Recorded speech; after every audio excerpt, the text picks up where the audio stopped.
Holland, the NSICOP report yesterday had some pretty eyebrow-raising allegations that members of Parliament could be wittingly working with foreign governments. What's your response to that? And should those people be outed? Should they be named? Well, I would refer you to Dominic LeBlanc, who is speaking on it and has the information. I think that we have to be very careful. There's obviously information that's uncontextualized that we don't have, and I don't have information on. I haven't seen it. So I think it's important to talk to people like Dominic who have seen it and understand its context and can speak to it. As a member of Parliament yourself, do you not want to know who you are? Do you feel comfortable having conversations about this position? Some of your colleagues want to share. Well, look, I know I was the Vice President of the National Security Committee. I was at one point a critic for public safety and national security, and I can tell you that uncontextualized information can lead you to a lot of wrong conclusions, and I think we have to be very careful. It's easy to throw out a piece of information in an uncontextualized way and for it to cast all kinds of shadows and to make all kinds of assumptions. I think that's dangerous.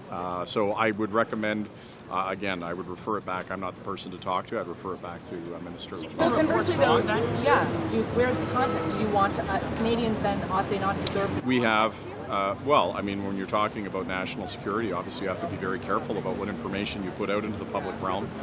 We have not only NSICOP, but also other oversight bodies. I mean, one of the things that was really important that we did in 2015 was to put in those oversight mechanisms, including NSICOP, which didn't exist before, so that we couldn't see into any of that information.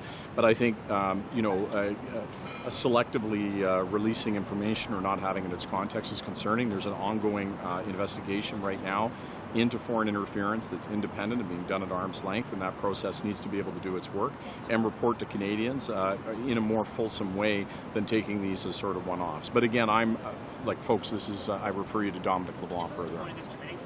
I got to go because I'm late to. I apologize. I got to go into the House. We wanted to ask you, do you think that it's fair that NSICOP came out and said that there are politicians who are unwittingly helping foreign agents, but not naming them? I don't think they had much choice. If we're going to move this file forward, we need to put the facts on the table. So, I think it's fair.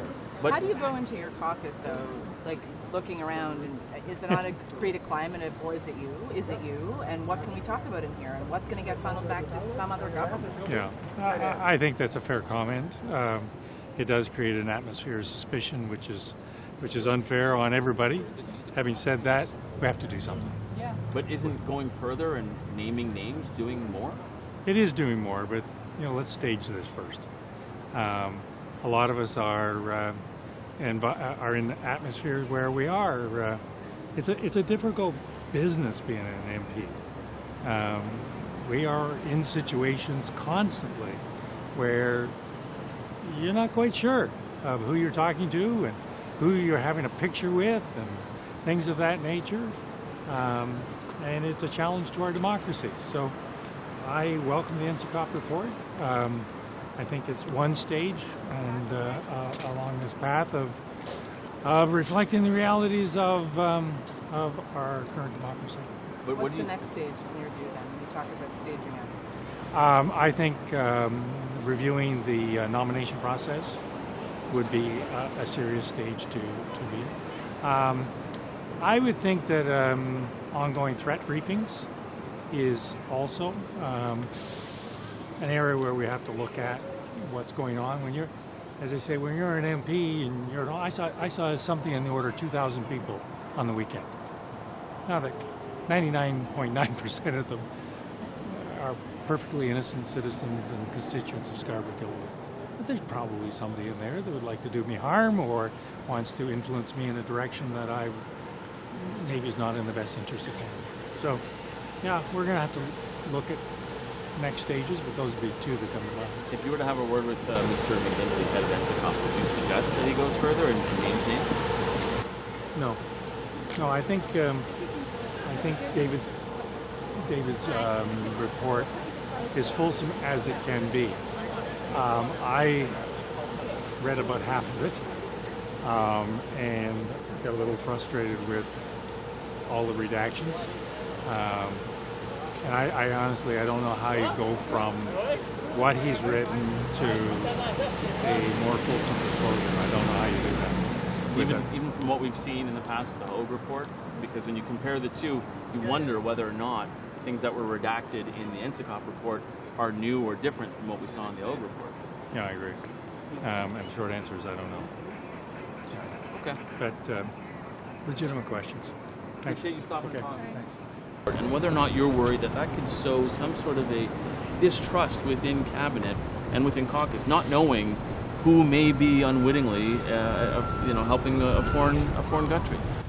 Well, listen, I think as the minister explained yesterday, it's one piece of the puzzle. I think we have to get several different pieces before we start to put together a narrative. And right now, that's exactly what we're doing. We are seized with this, and I'm confident that we will adequately manage this. But is the unknown more dangerous now that people aren't sure who in caucus may be unwittingly helping a foreign government? I think there's a lot of work to do, and this is one piece of the puzzle, and we need to make sure that we get the other pieces in place. Thank you. Ask you just quickly with the NSICOP report, are you concerned at all about by not naming names, there is this sort of mistrust that might be sown within caucus as people are maybe looking around and wondering about their colleagues? Well, what I would say is that the work that Justice Hogue is doing, really important. The work that NSICOP does, really important. And look, it's work that they do, and we ought to respect the security apparatus that does this work too. Thanks. I want to ask you about the NSICOP report and whether or not you're concerned that names were not named, and does that lead to more confusion and more distrust? Are we talking about the foreign interference? Yeah. Yes. We really need to shine a light on foreign interference in Canada. There's a number of areas where I'm very concerned. And I'll just say it, one of the ones that they never talk about is the huge power of the Israeli lobby. They're at every event, they're talking to MPs all the time. We have constant pressure from foreign governments, and it needs to be investigated. And those who've been dealing with them, their names should be named.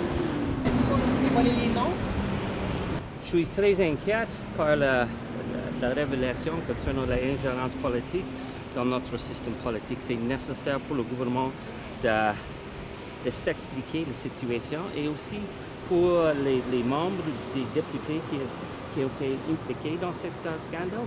C'est nécessaire pour le gouvernement de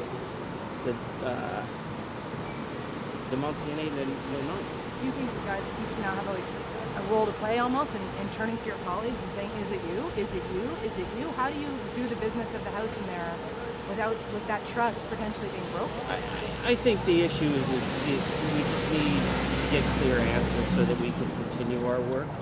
But there are certainly, I've seen over the years, different foreign actors who are very comfortable walking through the halls of power. And like I said, the Israeli lobby are on this all the time, and we never talk about them. But that's overt. These reports are talking about covert members of Parliament who are doing the bidding.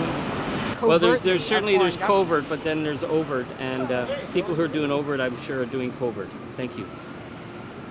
Any concerns with the NSICOP report and the revelations that there are MPs or parliamentarians amongst you that are working at the behest of a foreign government? I mean, obviously that's concerning, but overall I think there's more that the government can do to protect Canadians on this issue. Like naming the MPs?